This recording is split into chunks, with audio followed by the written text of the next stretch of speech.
আসসালামু আলাইকুম, সকলকে আমন্ত্রণ আনন্দ টিভি রাতের সংবাদে আপনাদের সঙ্গে আছি আমি মোস্তফা কামাল তোহা। করোনার প্রকোপে বন্ধ থাকা মিরপুরের জাতীয় চিড়িয়াখানা সেজেছে নতুন রূপে। লকডাউনকে কাজে লাগিয়ে করা হচ্ছে অভূতপূর্ব সংস্কার।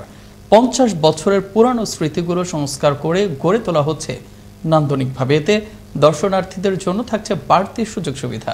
সহকর্মী মুসামিয়ার প্রতিবেদনে জানাচ্ছেন তরিকুল ইসলাম, ক্যামেরায় ছিলেন আলী আহমেদ।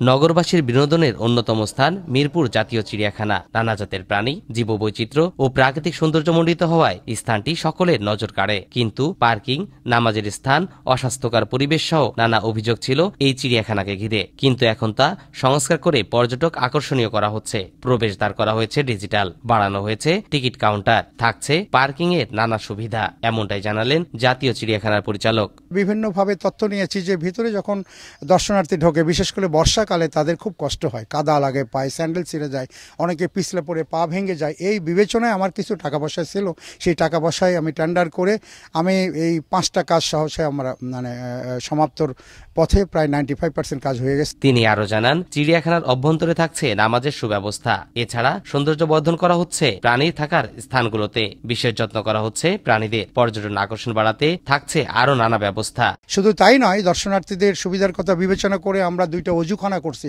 আধুনিক টাইলস দিয়ে অজুখানা আমরা করছি এবং কি বলবো, মানসম্মত অজুখানা সেখানে করছি। রাজধানী জীবনের বিনোদনের প্রয়োজনীয়তা অনেক, কিন্তু দিন দিন বিনোদন কেন্দ্রগুলো হয়ে পড়ছে অপ্রতুল। সেদিক থেকে মিরপুর চিড়িয়াখানার নতুন এই উদ্যোগ আশা জাগাচ্ছে পর্যটকদের। তরিকুল ইসলাম, আনন্দ টিভি, নিউজ ডেস্ক। লকডাউনের মধ্যে বিশেষ ব্যবস্থায় অভ্যন্তরীণ রুটে চালু হলো ফ্লাইট চলাচল, তবে বন্ধ থাকবে কক্সবাজার রুট। মঙ্গলবার বেসামরিক বিমান চলাচল কর্তৃপক্ষের এক সভায় নেওয়া হয় এ সিদ্ধান্ত। পাশাপাশি চীনের সঙ্গে আন্তর্জাতিক ফ্লাইট চালুর শিডিউলের বিষয়েও নেওয়া হয় সিদ্ধান্ত। একই সঙ্গে এখন থেকে 5টি দেশের সঙ্গে ট্রানজিট হয়ে বিমান যাত্রীরা বিশ্বের অন্য যে কোনো দেশেও আসা যাওয়া করতে পারবেন, তবে এক্ষেত্রে মানতে হবে যথাযথ শর্ত এবং কোয়ারেন্টিন নীতিমালা। আবারও দেশের খবর। ময়মনসিংহের ভালুকায় লকডাউনে খামারিদের ব্যবসা রক্ষা ও রোজার জনসাধারণের আমিষের চাহিদা পূরণে ব্যতিক্রমী এক কর্মসূচি গ্রহণ করেছেন উপজেলা প্রাণী সম্পদ কার্যালয়। উপজেলার বিভিন্ন খামার থেকে ডিম, দুধ ও মুরগির মাংস ন্যায্য মূল্যে ক্রয় এবং ভ্রাম্যমাণ ট্রাকে এলাকায় ঘুরে ঘুরে লোকজনের কাছে সুলভ মূল্যে বিক্রয় করে যাচ্ছে। লকডাউন চলা অবস্থায় 10 দিনব্যাপী এই কার্যক্রম চালানোর সিদ্ধান্ত রয়েছে বলে জানান সংশ্লিষ্টরা।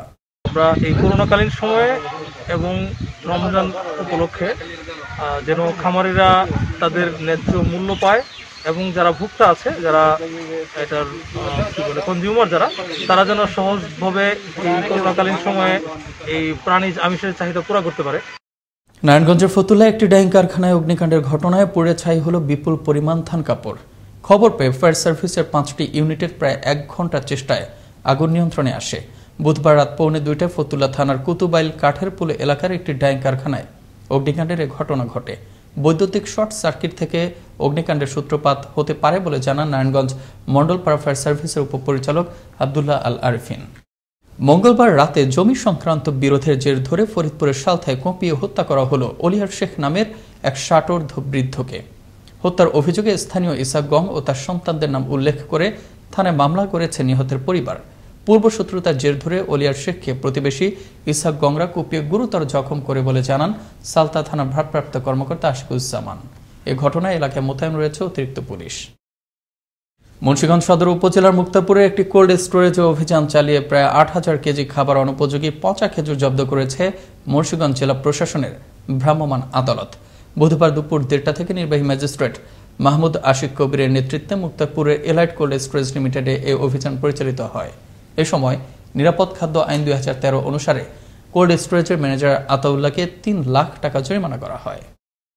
কঠোর লকডাউনের ঘোষণার পরও ময়মনসিংহ নগরীতে দোকান ও শপিং মল বন্ধ থাকলেও ফুটপাতে হকাররা পসরা সাজিয়ে বসেছেন। কৌশলে দোকান খুলে ব্যবসাও করছেন। ঢিলে ঢালা লকডাউনের মধ্যে নগরীর ব্যস্ততম সড়কে দিন দিন বেড়েই চলছে রিক্সা, ইজি বাইকের পাশাপাশি মানুষের চলাচল। এদিকে দুপুরে জেলা প্রশাসক মোহাম্মদ এনামুল হক ও অতিরিক্ত জেলা প্রশাসক জাহাঙ্গীর আলমের নেতৃত্বে নগরীর মেছুয়া বাজার ও স্টেশন রোডে মানুষের মাঝে মাস্ক বিতরণ করে জেলা প্রশাসন। নগরী জুড়ে 2 লাখ মাস্ক বিতরণ করা হবে বলেও জানান তিনি।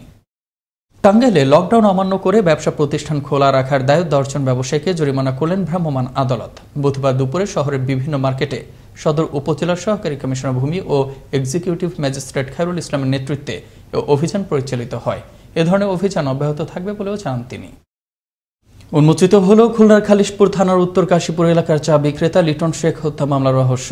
এলাকায় মাদক বিক্রেতাদের ব্যবসা বাধা দেয়াতেই কুপিয়ে খুন করা হয় তাকে। এ সময় লিটনকে বাঁচাতে এগিয়ে এলে আলামিন নামের আরও এক যুবককে কুপিয়ে আহত করে চিহ্নিত সন্ত্রাসীরা। এ ঘটনায় 7 আসামিকে গ্রেফতারও করে পুলিশ। খুলনা ব্যুরো প্রধান আমজাদ আলী লিটনের পাঠানো তথ্য ও ভিডিও চিত্রে দেখুন ডেস্ক রিপোর্ট। চলতি মাসের 17 এপ্রিল বাড়ি থেকে ডেকে নিয়ে ধারালো অস্ত্র দিয়ে কুপিয়ে খুন করা হয় খুলনার উত্তর কাশীপুরের পোড়াবাড়ি মসজিদ রোডের চা বিক্রেতা লিটন শেখকে। মাদক বিক্রেতাদের বিক্রিতে বাধা দেওয়ার জের ধরে এই হত্যাকাণ্ডটি ঘটে বলে দাবি নিহতের পরিবারের। এই আজাদ লিটন মাদক ব্যবসায়িক বড় ডিলার, তার সঙ্গবঙ্গ লোকজন নিয়ে তারা গোল মিটিং করে লিটনকে মাইরে ফেলাবে। এদিকে আহাজারি থামছেই না মাদক ব্যবসায়ীদের হাতে খুন হওয়া লিটনের পরিবারের। আসামি ধরা পড়লেও মূল আসামিদের গ্রেফতার করে কঠোর শাস্তি নিশ্চিতের দাবি লিটন শেখের পরিবারের। মারা গেছে সে হলো আমার আব্বা হয়, আর আমার পেশা হলো চার দোকান, আমাকে মারিছে মাদক ব্যবসায়ীরা। আমি এর সুস্থ বিচার চাই। ভাই একজন চার দোকানদার, সে ব্যবসা করে যাওয়ার পথে ধারালো অস্ত্র দিয়ে ক্ষত করে সে জায়গায় হত্যা করছে। যে 7 জনের গ্রেপ্তার হয়েছে জানি, আর যে কয়জন বাহি আছে জানি তারা জানি গ্রেপ্তার হয়, তার জন্য আমি ন্যায্য বিচার পাই। গলায় রাজাইয়া বাবা কোপ দিয়ে আমার বাবারে শেষ করে দিয়ে দিয়েছে। আমি তো আমি ফাঁসি চাই, এগো সূক্ষ্ম বিচার দিয়ে আমি ফাঁসি চাই। এ হত্যাকাণ্ড ঘটার পর নিহত লিটন শেখের স্ত্রী 18 এপ্রিল 19 জনের নামে খালিশপুর থানায় মামলা দায়ের করেন। পুলিশ বিভিন্ন স্থানে অভিযান চালিয়ে এজাহারভুক্ত 7 আসামিকে আটকের পর রিমান্ড আবেদন করে আদালতে পাঠায়। পলাতক আসামিদের গ্রেফতারের জোর অভিযান চলছে বলে জানান খালিশপুর থানার ভারপ্রাপ্ত কর্মকর্তা মোস্তাক আহমেদ। নগরের বিভিন্ন পয়েন্টে অভিযান করে আমরা এজাহার নামে 7 জন আসামিকে আটক করে বিজ্ঞ আদালতে সোপর্দ করি। বিজ্ঞ মহানগর আদালত থেকে 5 জন আসামিকে 2 দিনের পুলিশ রিমান্ডে প্রেরণ করেন।